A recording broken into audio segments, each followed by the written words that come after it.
Today I'm going to be talking about Phyllis Reynolds Naylor's book, How I Came to Be a Writer.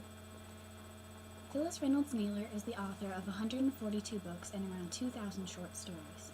Her novel Shiloh won the Newbery Award amongst many others, and her works have been translated into 17 different languages. Ms. Naylor was born in Indiana during the Great Depression into a household that was low on income but high on support and a love of books.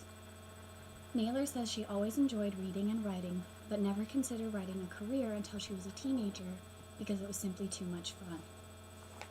This particular book is not an award-winning book, but Reynolds Naylor is an award-winning author, and this is a very well-written examination of the writing process, both of individual projects and the making of a writer. How I Came to Be a Writer follows Naylor's journey from childhood through adulthood through the lens of her writing. It details how she decided to become a writer, the struggles she had to overcome, and what she has learned about writing herself and the world through the artistic process. A few interesting things that I learned from the book. Growing up, I always went to schools with fairly large on-site libraries, so it was interesting to me to read that Naylor's library growing up was a truck that came to the school every few weeks. People often ask writers where they get their ideas, and Naylor answers this question, at least in regards to her own ideas. She says that reading news stories and hearing events gave her ideas, and that her ideas led to other ideas. It seems that many writers are not able to support themselves writing full-time, at least until they have written several novels. But Ms. Naylor supported herself and her first husband by writing short stories. It surprised me to read that she often writes 6 to 8 drafts per book.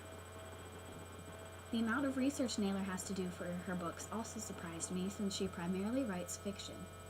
She says that any factual information she includes has to be accurate, or her editors and readers will notice it. When Naylor said she approached each chapter like a short story, I thought that was a great idea and wondered if other authors use this same approach.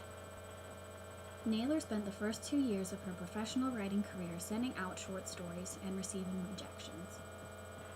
To analyze the book from a more technical standpoint, starting with accuracy. It is hard to say for certain if someone has related the details of their own life with perfect accuracy, but everything in this book was plausible and there were no obvious falsehoods.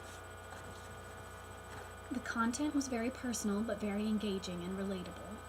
The style was somewhat conversational, as if Naylor was relating all of this to someone she knew, but was still professional. The book followed a chronological progression of Naylor's life and writing, with memories interjected sometimes as they would have occurred to her in her real life. For example, on page 98, Naylor is recounting times in her adult life that give some relevant information about her father's history, which would not have been as relevant when she was talking about her early life and family history. There were pictures of the author, like this one,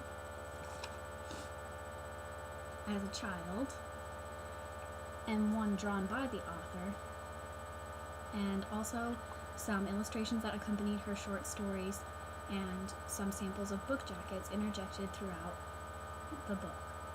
The pictures went along with the content rather than being placed all in one section, which broke up the text nicely, giving relief to young readers who may not be used to all text books yet.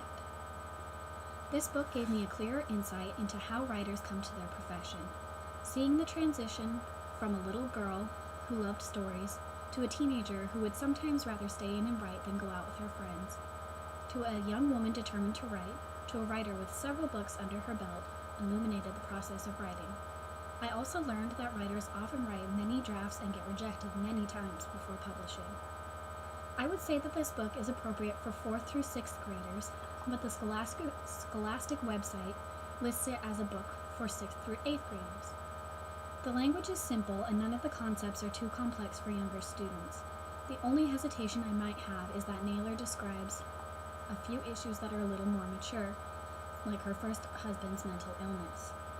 But this is not gone into in depth or lingered over long, so if a student found it upsetting or confusing, it is only an insignificant portion of the book.